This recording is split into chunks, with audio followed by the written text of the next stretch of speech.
Assalamualaikum warahmatullahi wabarakatuh. Pernahkah kita duduk sejenak, lalu bertanya pada diri sendiri, dengan semua dosa ini, dengan semua kelalaian ini, apakah Allah masih sayang kepadaku? Kita sering lupa sholat tepat waktu, sering menunda doa, sering lebih sibuk mengejar dunia daripada mengingat Allah. Bahkan ada hari-hari di mana Al-Quran tak tersentuh, zikir terasa berat, dan hati terasa jauh darinya. Namun anehnya, kita masih diberi napas setiap pagi, masih diberi rizki, meski ibadah sering bolong, masih diberi kesehatan, meski syukur sering terlupa, masih diberi jalan keluar, meski kita jarang meminta dengan sungguh-sungguh. Disitulah pertanyaan itu kembali muncul. Jika Allah tidak sayang, mengapa Dia masih bertahan memberi? Banyak orang mengira sayangnya Allah hanya untuk mereka yang taat sempurna. Padahal kenyataannya, justru saat kita jatuh, Allah masih membuka pintu. Saat kita lupa, Allah masih mengingatkan. Saat kita menjauh, Allah tidak pernah benar-benar meninggalkan. Boleh jadi hidupmu hari ini masih berjalan bukan karena kuatnya imanmu, tetapi karena luasnya rahmat Allah. Bukan karena baiknya amal kita, melainkan karena Allah belum lelah menunggu kita kembali. Video ini bukan untuk menghakimi, bukan untuk membuatmu merasa paling berdosa. Justru sebaliknya, ini adalah pengingat lembut bahwa jika hari ini hatimu masih tersentuh, jika kamu masih mau mendengar tentang Allah, itu tanda yang sangat besar. Ternyata Allah masih sayang. Maka dengarkan sampai akhir, karena bisa jadi ini adalah panggilan Allah untukmu. Panggilan agar kita kembali, perlahan dengan hati yang lebih jujur. Pembahasan pertama, Allah tidak pernah menutup pintu. Kita yang sering menjauh. Seringkali kita merasa Allah jauh dari hidup kita. Doa terasa hampa, ibadah terasa berat, hati terasa kosong. Lalu kita menyimpulkan dalam diam, mungkin Allah sudah tidak peduli lagi padaku. Padahal jika kita jujur, yang sering menjauhi itu bukan Allah, tetapi kita sendiri. Allah tidak pernah berubah. Kasih sayangnya tidak berkurang hanya karena dosa kita. Rahmatnya tidak sempit hanya karena kita lalai. Yang berubah adalah arah hati kita, yang perlahan lebih sibuk pada dunia daripada akhirat. Coba renungkan ini baik-baik. Setiap kali kita lupa sholat, apakah Allah langsung mencabut nafas kita? Tidak. Setiap kali kita menunda taubat, apakah Allah langsung menutup pintu rezeki? Tidak. Setiap kali kita jatuh dalam dosa yang sama, apakah Allah berhenti memberi kesempatan? Juga tidak. Justru disitulah bukti sayangnya Allah. Dia memberi waktu. Dia memberi ruang untuk kembali. Dia memberi tanda-tanda agar kita sadar, tanpa harus menghancurkan hidup kita terlebih dahulu. Allah tahu kita lemah. Allah tahu iman kita naik turun.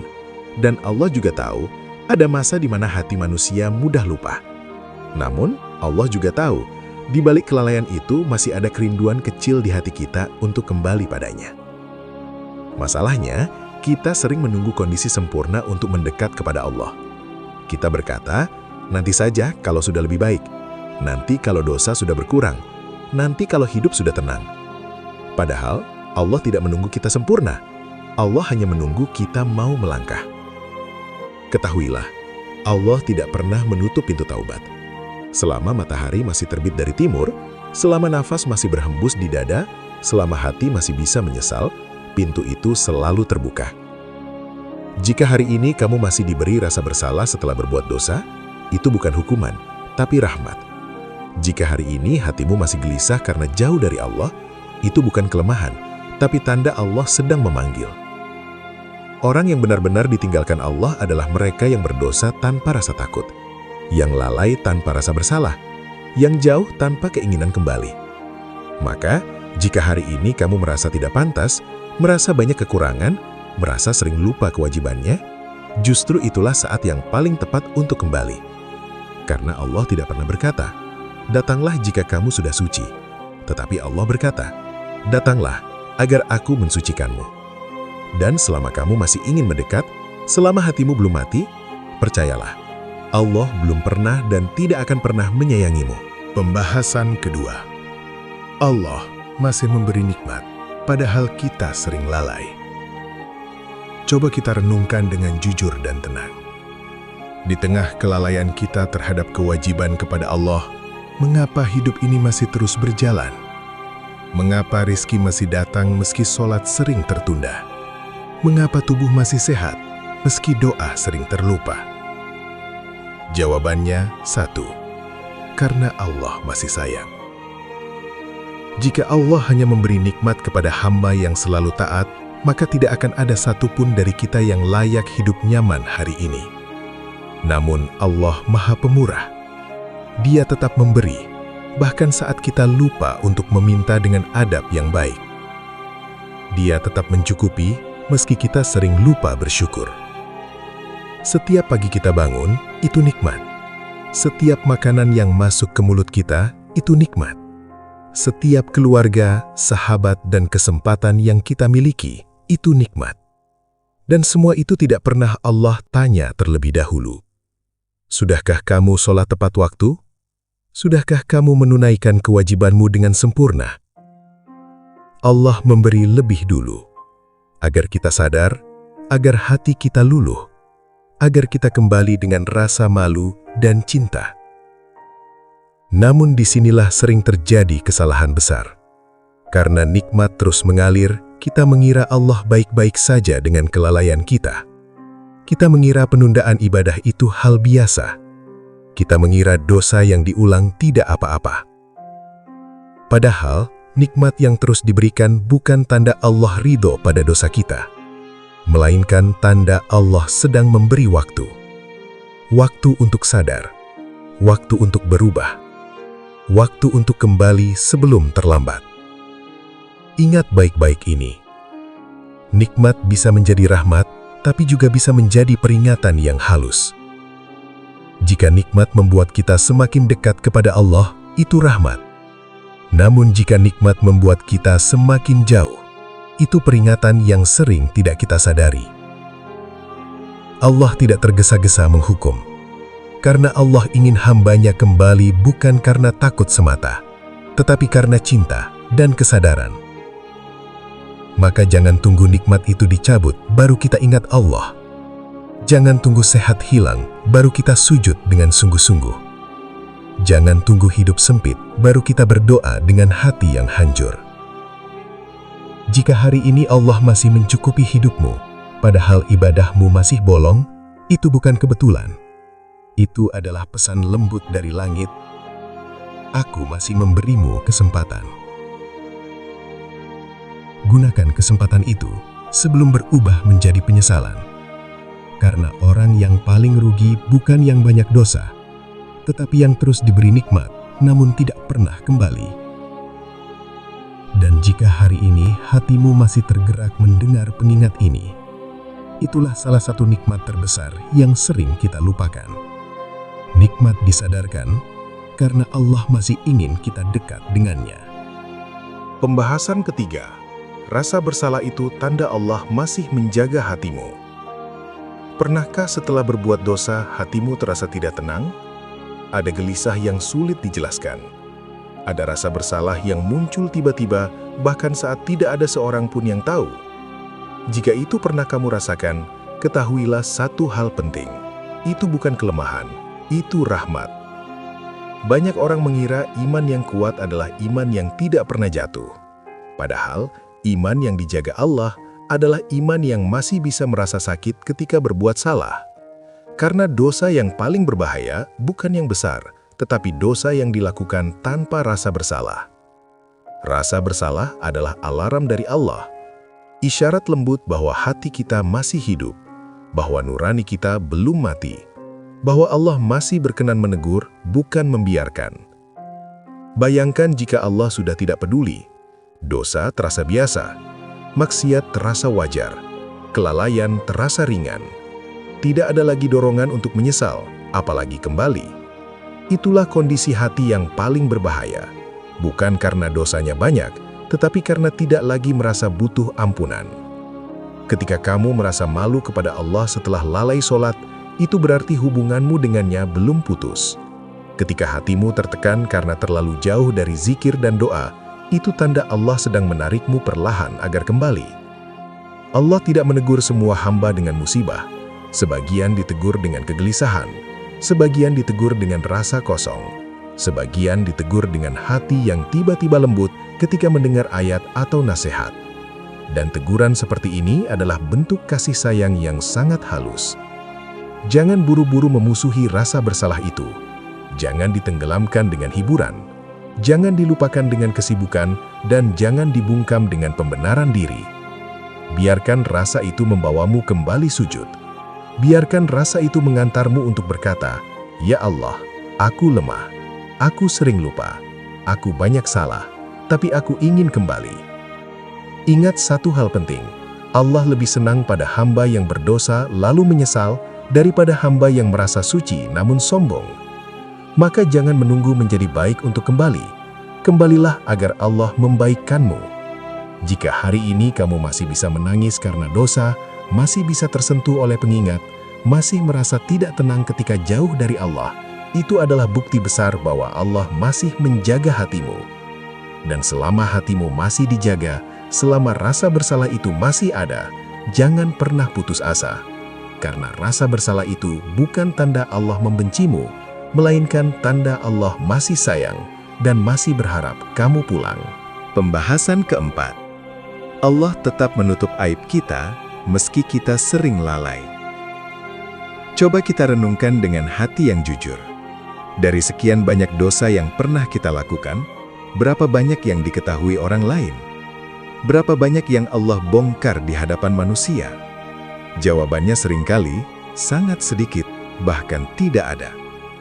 Padahal jika Allah berkehendak, satu saja aib kita dibuka, bisa hancur harga diri, bisa runtuh kepercayaan, bisa berubah pandangan orang dalam sekejap. Namun, apa yang Allah lakukan? Dia menutupinya. Dia menjaga nama baik kita. Dia membiarkan kita tetap hidup normal, seolah-olah tidak pernah terjadi apa-apa. Inilah kasih sayang Allah yang sering tidak kita sadari. Di saat kita bermaksiat diam-diam, Allah juga menutupinya diam-diam. Di saat kita lupa kewajibannya, Allah tidak serta-merta mempermalukan kita. Allah bukan tidak tahu, Allah Maha melihat. Tidak ada satupun dosa yang luput dari pengawasannya. Namun, Allah Maha menutup aib hambanya, selama hamba itu belum terang-terangan menantangnya. Coba bayangkan, jika setiap dosa langsung dibuka, jika setiap kesalahan langsung diumumkan, siapa di antara kita yang masih berani menatap manusia? Penutupan aib itu bukan tanda Allah ridha pada dosa, tetapi tanda Allah memberi kesempatan untuk bertaubat tanpa dipermalukan. Allah ingin kita kembali dengan kesadaran, bukan dengan kehancuran. Namun, seringkali kita salah menyikapi nikmat ini. Karena aib ditutup, kita merasa aman. Karena tidak ada konsekuensi langsung, kita merasa biasa. Padahal, penutupan aib adalah amanah besar yang harus dijaga. Setiap kali Allah menutup aib kita, seharusnya itu membuat kita semakin malu untuk mengulang dosa, semakin takut untuk menyepelekan kewajiban, semakin ingin memperbaiki diri meski pelan-pelan. Jangan sampai Allah menutup aib kita hari ini, namun kita justru membuka dosa itu dengan sengaja, melakukan maksiat secara terang-terangan, atau bahkan membanggakannya. Karena jika manusia sudah tidak malu, itulah tanda bahaya yang besar. Jika sampai hari ini Allah masih menjaga kehormatanmu, masih menutup kesalahanmu, masih memberi kesempatan hidup dengan tenang, itu bukan hal kecil. Itu adalah pesan yang sangat lembut dari Allah. Aku masih menjagamu, maka jagalah hubunganmu denganku. Selama aibmu masih ditutup, selama Allah belum membuka kesalahanmu, itu berarti pintu taubat masih terbuka lebar. Jangan tunggu aib terbongkar baru menyesal. Jangan tunggu kehormatan hilang baru kembali. Kembalilah sekarang, di saat Allah masih menutupmu dengan kasih sayang. Karena itulah salah satu bukti paling nyata.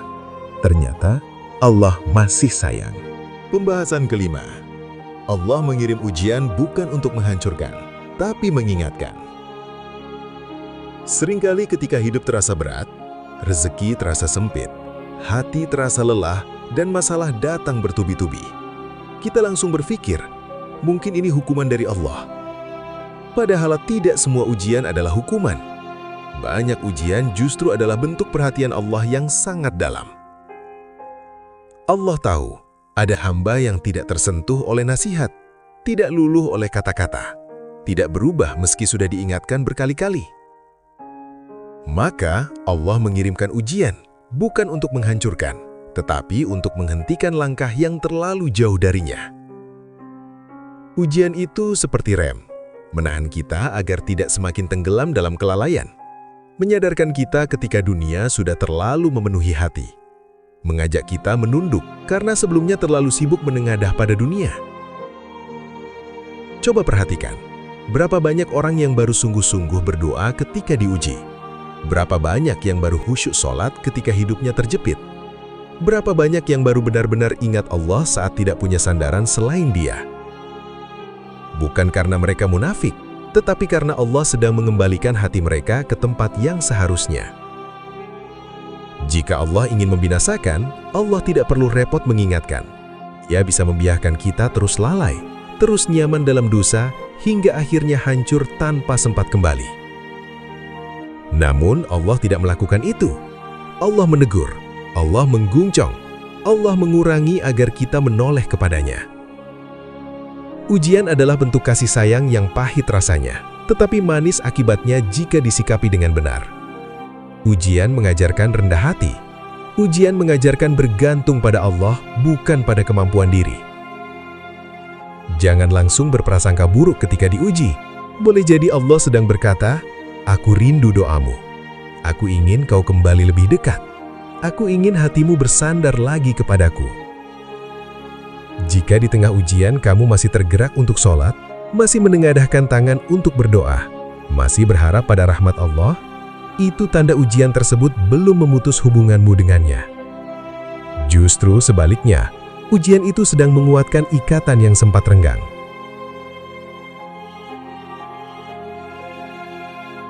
Maka hadapilah ujian dengan hati yang belajar, bukan dengan hati yang memberontak. Karena ujian yang membawa kita kembali kepada Allah adalah ujian yang paling berharga. Dan jika hari ini hidupmu sedang diuji, namun imanmu justru sedikit demi sedikit bangkit, ketahuilah, itu bukan kebencian Allah, melainkan bukti lain bahwa Allah masih sayang dan belum menyerah kepadamu. Saudaraku, jika sampai detik ini kamu masih mendengar pengingat ini, masih merasa tersentuh, masih ingin memperbaiki diri meski perlahan, itu bukan kebetulan. Itu tanda bahwa Allah belum menyerah kepadamu. Jangan tunda lagi untuk kembali.